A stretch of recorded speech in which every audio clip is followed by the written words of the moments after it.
everyone, it's Fitz with the Daily Delivery. Hope you're doing well. It's hoodie weather. I'm comfy. Live with it. Hey, make sure you're subscribing to this YouTube channel. It helps us out quite a bit.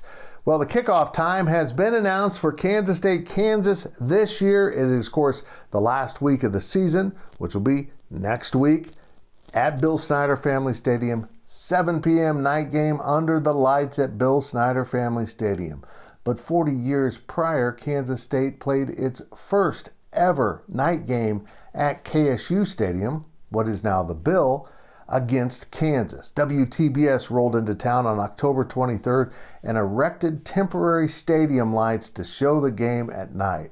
Man, the campus was juiced. K-State was having a really good season by K-State standards, and 43,000 people showed up that night at KSU Stadium. It was a record. That's how bad K-State football had been. 43,000 was the record. And in fact, K-State had never been to a bowl game. Not once been to a bowl game. And this night was going to be extra special. You weren't just playing KU at night on national television. The team went in after pregame warm-ups for that last stop in the locker room before they get their little pep speeches and then come back out for kickoff.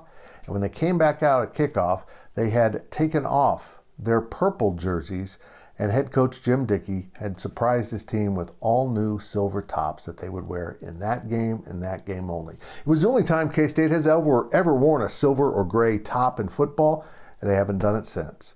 And that night, it really sparked K-State to an incredible victory over the Jayhawks, as K-State ended up going to the Independence Bowl that season with a 6-4-1 record.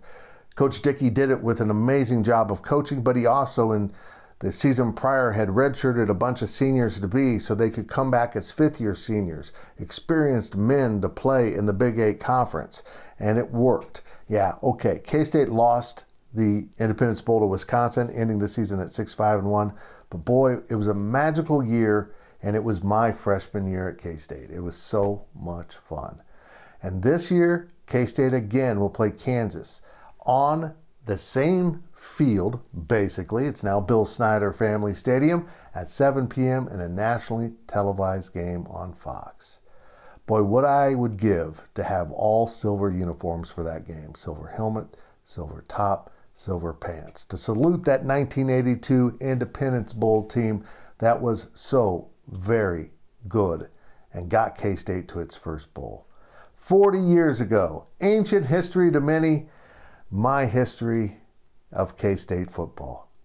Boy, I can't wait for K-State KU this year. Next stop, West Virginia, as the Cats zero in on maybe another historic football season.